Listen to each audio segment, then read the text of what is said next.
지난주에 우리는 다윗이 피난길에서 시바와 또 시므이를 만났던 모습을 볼 수 있었습니다. 한편 또 압살롬 쪽에서는 예루살렘으로 무혈 입성을 했습니다.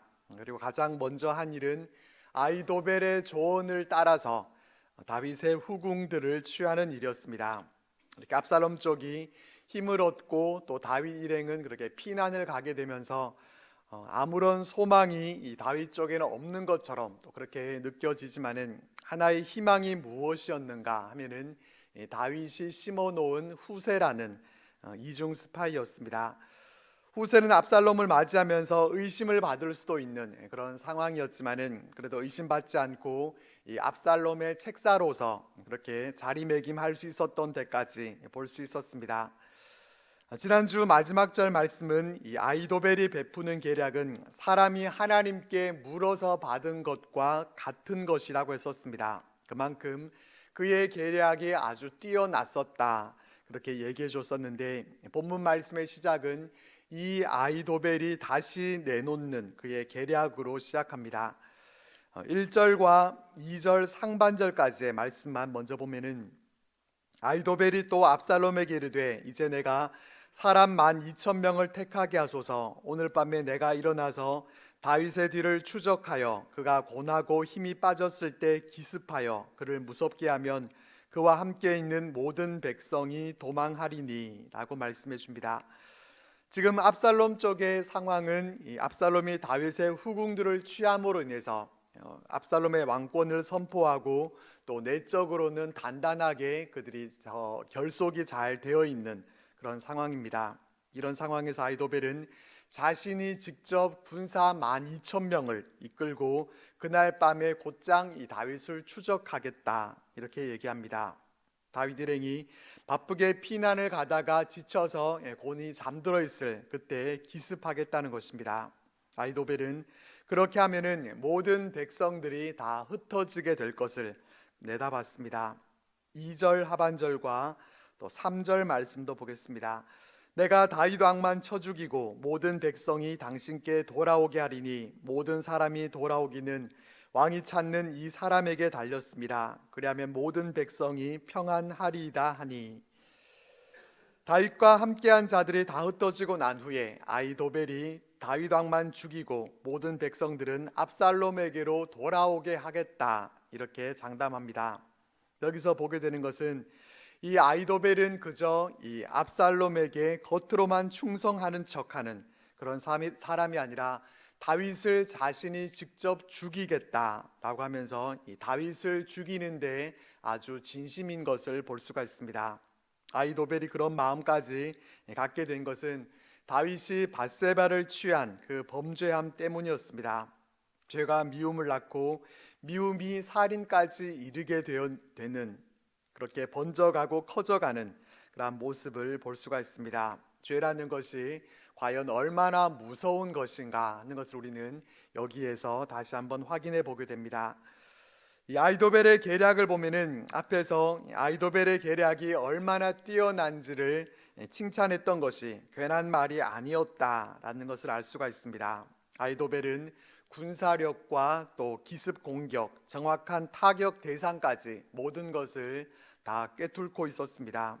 군사의 수에 있어서도 5,000명이나 또 10만 명과 같이 그렇게 너무 적거나 너무 많은 인원이 아니라 정확한 필요한 인원에 대해서 그가 말을 하고 있고, 또 군사들을 어떻게 운용하는 것이 가장 효과적인가 하는 것도 정확히 알고 있었습니다. 전면적으로 싸우게 되면은 피해가 크게 되기 때문에 기습하는 것이 가장 좋다는 것도 알고 있었고, 또 기습을 할 때에도 뭐 길게 갈 것도 없이 그저 다윗 왕이라고 하는 이 한 타겟만 치면 된다라는 그런 결론까지도 정확히 간파했습니다.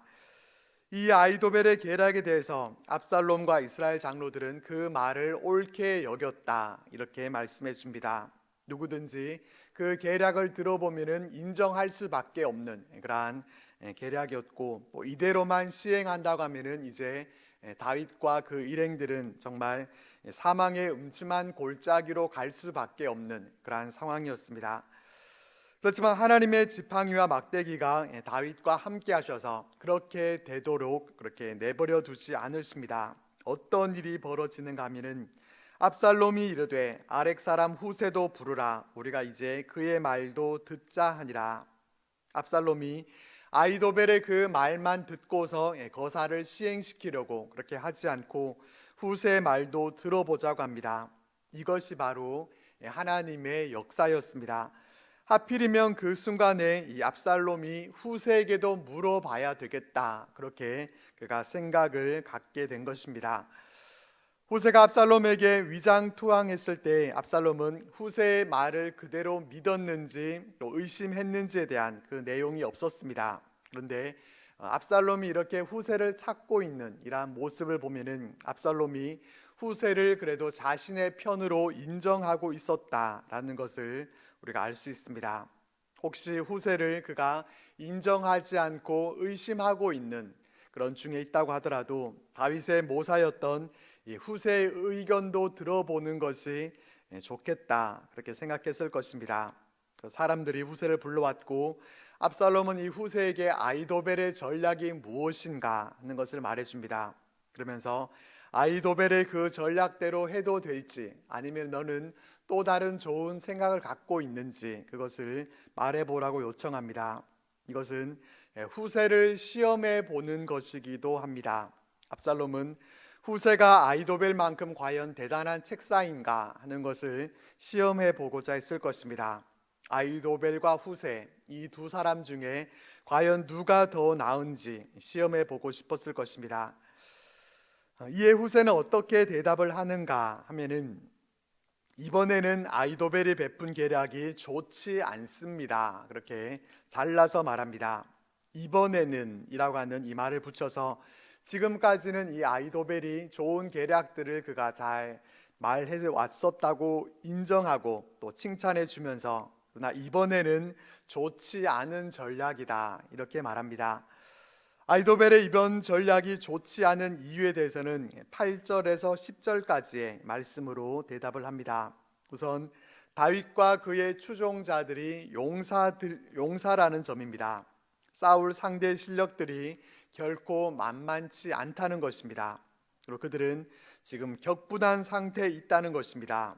새끼 곰을 빼앗긴 어미 곰을 도무지 당해낼 수가 없는 것처럼 그렇잖아도 싸움을 잘하는 용사들인데 격분한 상태에 있는 이 다윗과 또 그의 용사들을 상대하는 것 결코 쉽지 않은 일이다 라고 말합니다. 그리고 무엇보다 아이도벨은 다윗만 처치하면 될 것처럼 그렇게 얘기를 했지만은 다윗은 전쟁에 익숙한 사람이기 때문에 백성들과 함께 있는 것이 아니라 그만 따로 어떤 동굴이나 어디에 숨어 있다가 그곳에서 오히려 기습을 해서, 그래서 압살롬 쪽의 무리들이 먼저 그들이 공격을 받게 되고 엎드러지게 되면은 압살롬 쪽이 패하게 됐다라고 하는 그 소문이 나가게 될 것이라고 그렇게 얘기합니다. 압살롬 쪽의 군사들이 쓰러지기 시작했다라고 하는 그 소문은 이 압살롬 쪽 군대의 그 사기를 떨어뜨리게 되는 그런 치명적인 요소가 될 수 있기 때문에 이와 같이 얘기하면서 이 아이도벨의 전략이 부정적인 결과를 가져올 수 있다라는 점을 강조합니다. 후세는 이렇게 다윗과 용사들의 그 용맹함을 강조해서 이 압살롬 쪽이 용기를 잃어버리도록 그렇게 만들고, 또 섣불리 기습했다가 실패하게 되면은 군사들의 사기도 떨어뜨리게 될 것이다, 이것을 얘기합니다. 후세가 왜 그렇게 말했겠습니까? 후세가 그렇게 말한 이유는 그가 다윗의 이중 스파이였기 때문입니다.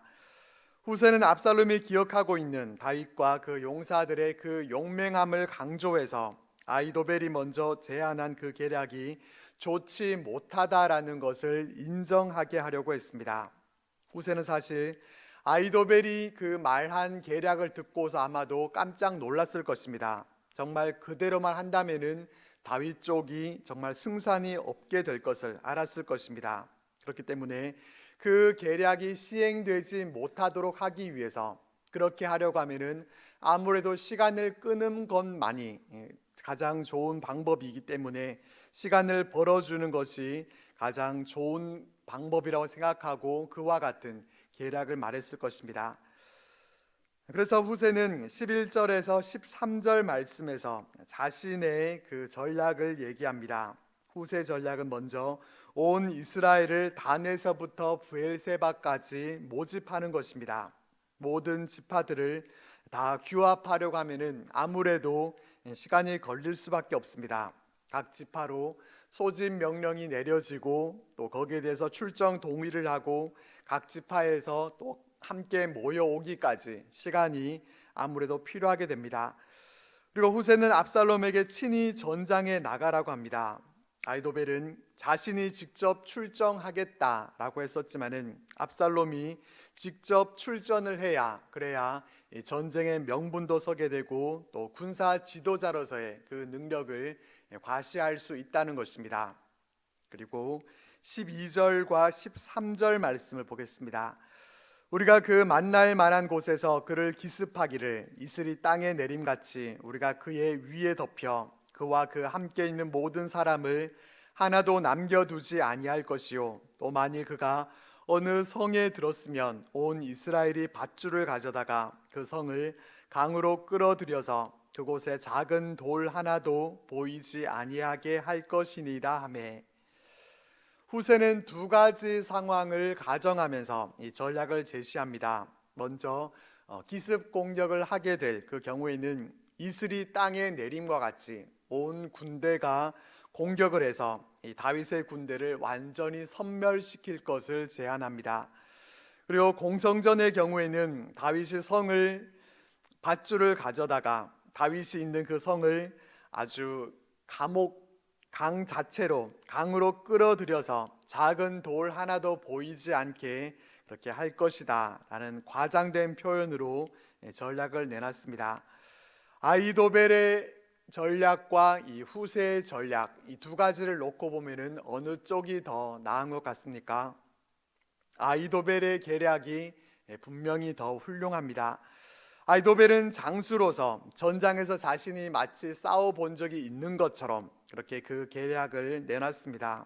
하지만 후세 계략은 일단 시간이 많이 걸리기 때문에 시간 끌기 작전을 하고 있다라는 것이 드러납니다. 그리고 어떻게 보면은 황당하기까지 합니다. 이 전략이라고 하는 것은 그때 어떻게 해야 되는가 하는 것을 세밀하게 이렇게 짜야 되는 것인데 과장을 해가면서 그냥 아예 쓸어버리자, 이런 것은 전략이라고 할 수가 없습니다. 그런 과장과 허풍과 같은 것은 그냥 주정뱅이들도 할 수 있는 그러한 일입니다. 하지만 이 후세의 전략에 대해서 반응이 어떠한가 하면은 14절 말씀입니다. 압살롬과 온 이스라엘 사람들이 이르되 아렉 사람 후세의 계략은 아이도벨의 계략보다 낫다 하니 이는 여호와께서 압살롬에게 화를 내리려 하사 아이도벨의 좋은 계략을 물리치라고 명령하셨음이더라. 압살롬과 온 이스라엘 사람들은 후세의 계략보다 후세의 계략이 아이도벨의 계략보다 낫다고 그렇게 여깁니다. 객관적으로 생각해 보면은 분명히 이 아이도벨의 계략이 더 낫지만은 압살롬과 그를 따르는 그들의 눈으로 보기에는 군사 규모의 강조점을 두고 있고 또 뭔가 더 거창해 보이고 멋져 보이고 그냥 쓸어버리고 전멸시켜버리는 이쪽이 더 좋다고 여깁니다. 압살롬은 특별히 자신이 친히 전장에 나가라고 하는 이 후세의 조언이 더 마음에 들었을지도 모릅니다. 아이도벨은 예루살렘에 입성한 후부터 자신이 전략을 내놨었고 또 다윗을 죽이는 일에도 자신이 직접 나서서 그 일을 하겠다라고 그렇게 말을 했습니다. 그렇게 해서 만약에 아이도벨이 성공을 거두게 된다면 어떻게 되겠습니까? 아이도벨의 그 영향력만 커지게 되고 압살롬은 자신이 왕이 되는 데 있어서도 뭔가 상대적으로 입지가 좁아질 수밖에 없습니다. 자신이 영광을 얻어야 되는데 아이도벨에게 그 영광을 빼앗겨서는 안 되겠다라고 하는 그런 마음이 압살롬에게 있었을 것입니다. 허황된 영광을 쫓는 그의 허영심과 과시욕, 이것이 이 압살롬의 판단력을 흐리게 만들었습니다. 그런 자신의 권세와 또 위엄을 드러낼 수 있는 그런 대대적인 승리, 바로 여기에 그는 관심을 가졌습니다. 이런저런 이유로 압살롬과 또 그를 따르는 백성들은 어리석은 판단을 하게 되는데, 그렇게 판단을 하게 된 이유는 하나님이 압살롬에게 화를 내리시기 위해서 아이도벨의 좋은 계략을 물리치라고 명령하셨기 때문이다, 이렇게 말씀해 줍니다. 하나님이 압살롬을 심판하시기 위해서 그에게 있었던 그 허영심을 사용하셨고, 또 후세의 계략을, 아이도벨의 계략을 물리치는 데 사용하셨습니다. 여기서 분명히 보게 되는 것은 뛰어난 아이도벨의 계략, 또 이것을 막으려고 하는 또 후세의 계략, 그 이전에 모든 것을 주도하고 또 계획하고 계시는 하나님의 계획하심이 있었다는 것입니다. 우리는 이와 같이 어떤 상황에서든지 우리를 향하신 하나님의 계획하심이 있다는 것을 우리는 믿어야 합니다. 아이도벨이라고 한 인간이 짜낸 그 계획도 훌륭하다고 그렇게 사람들이 칭찬을 하는데, 온 우주 만물의 주관자 되신 하나님께서 우리를 향하신 계획을 세우고 그러한 계획을 갖고 계시다고 하면은 그 계획은 과연 얼마나 훌륭하고 멋진 그러한 계획이 되겠습니까? 우리는 우리를 향한 하나님의 놀라운 그런 계획이 있다는 것을 우리는 이것을 믿고 하나님께 우리의 모든 것을 전적으로 내어 맡겨 드릴 수 있기를 바랍니다. 이렇게 아이도벨의 계략을 뒤집어 엎는 이 후세의 계략이 성공을 거두게 됩니다. 후세는 다윗의 이중 스파이 노릇을 제대로 해냈습니다. 후세가 다윗의 이중 스파이 노릇을 제대로 해낼 수 있었던 그 배경에는 무엇이 있었는가 하면은, 우리가 지난번에 살펴본 대로 다윗의 기도가 있었습니다. 하나님은 다윗의 기도에 응답해 주셨습니다.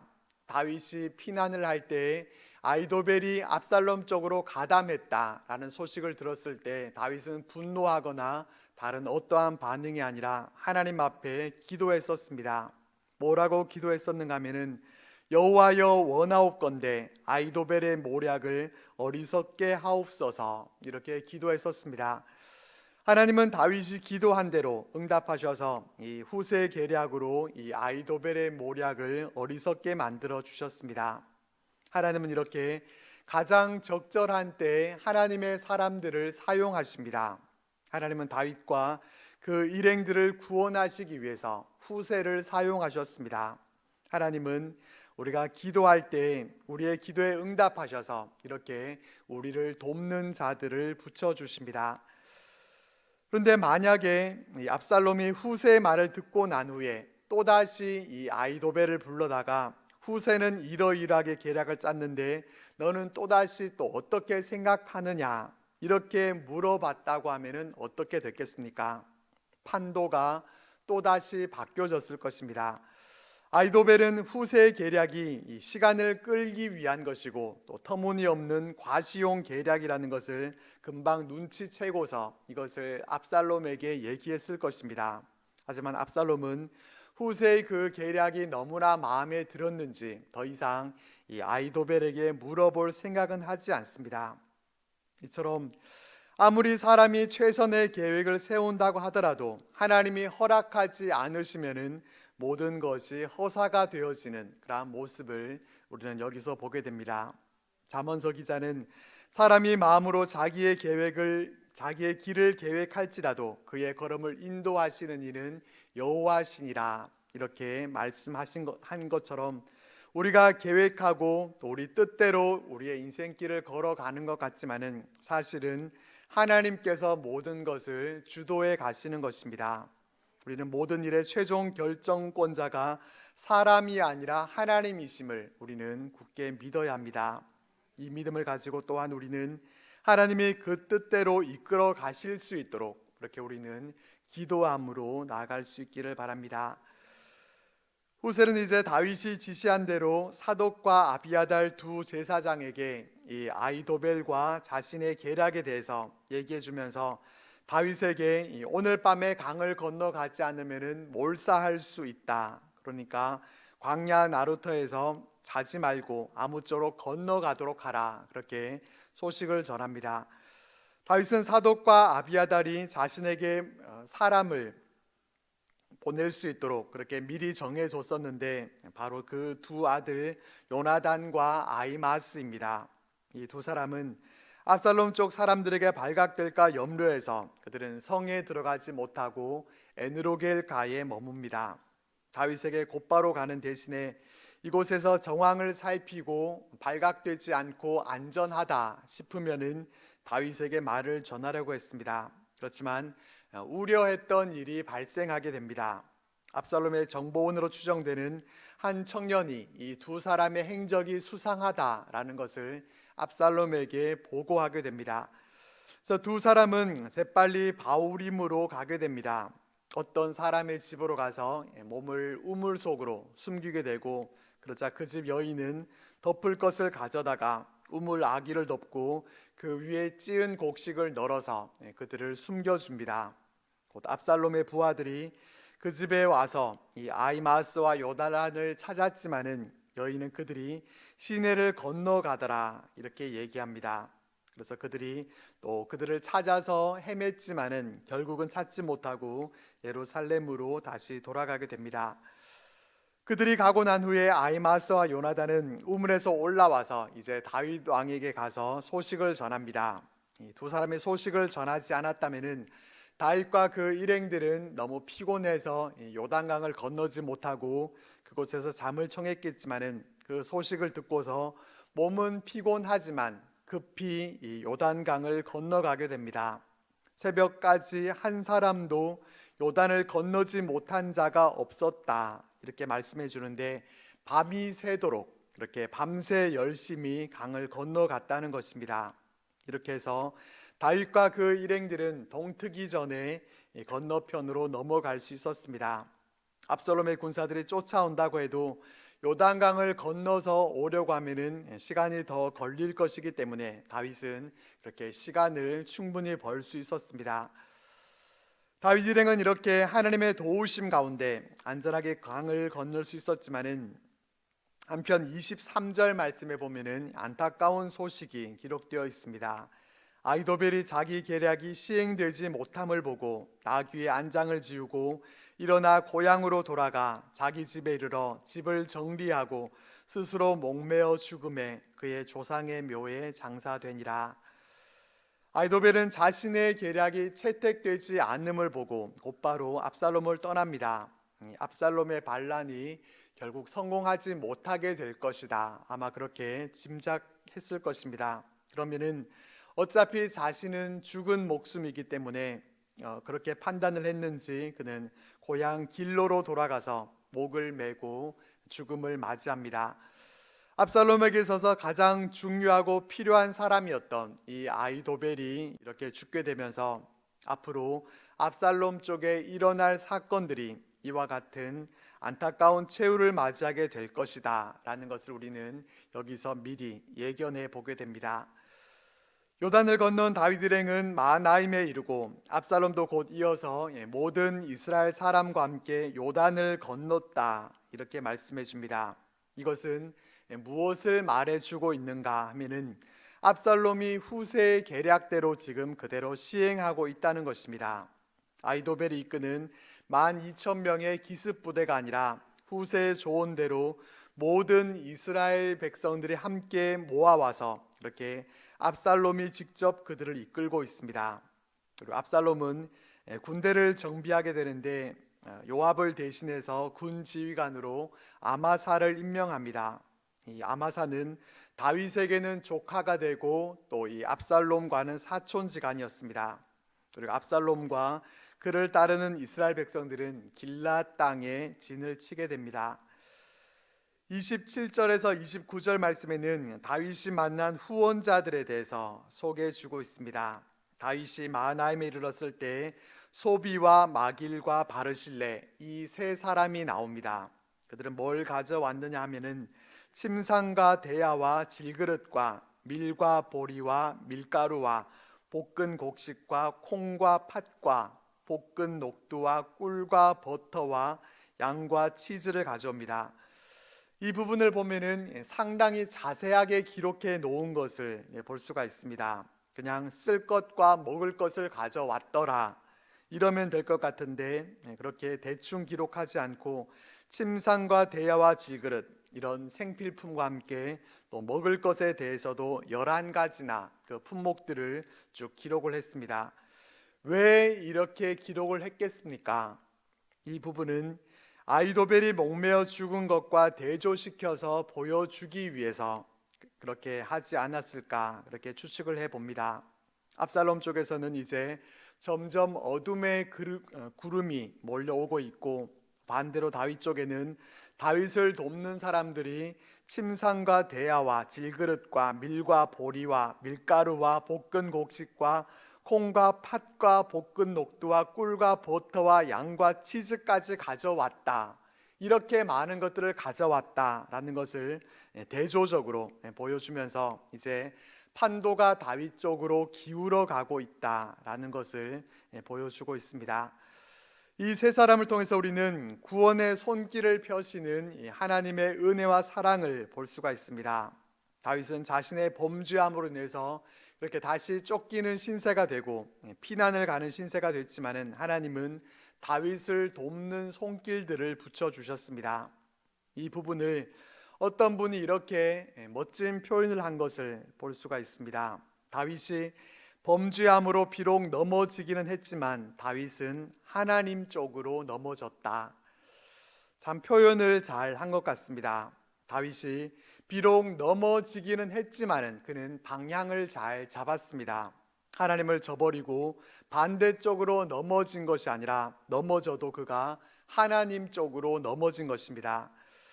우리도 인생을 살아가다 보면은 넘어질 수 있습니다. 너무 급하게 서두르다가 또 땅은 보지 않고 너무 앞만 보고 달리다가 넘어질 수 있습니다. 또 다윗과 같이 죄로 인해서 실족해서 넘어질 수도 있습니다. 그러나 우리는 잘 넘어져야 됩니다. 넘어지더라도 하나님 쪽으로 넘어져야 됩니다. 그러면은 하나님께서 다시 일으켜 세워주시는 그러한 은혜를 베풀어 주십니다. 하나님은 의인이 넘어지도록 그냥 내버려 두시거나 또 아주 엎드러지도록 그렇게 하지 않으시고 그 손으로 우리들을 붙들어 주십니다. 오늘 말씀을 통해서 우리는 사람이 그 길을 계획하는 것 같지만 그러나 하나님이 모든 것을 계획하시고 이끌어가고 계시다라는 것을 우리는 확인해 보게 됩니다. 이처럼 하나님이 우리의 발걸음을 인도하고 계시다라고 하는 것을 우리가 믿는다면은 우리는 인간의 계획을 의지하는 것이 아니라 하나님을 우리가 더욱 신뢰함으로 나아갈 수 있기를 바랍니다. 우리가 넘어질 수도 있지만은 방향을 잘 정해서 우리가 넘어져도 하나님 쪽으로 잘 넘어지는 우리들이 되어서 하나님의 도우심을 경험하고 또 그 하나님의 도우심으로 다시 일어서는 우리들 모두가 되시기를 바랍니다. 우리 말씀을 기억하면서 우리 함께 기도하겠습니다. 하나님, 어떠한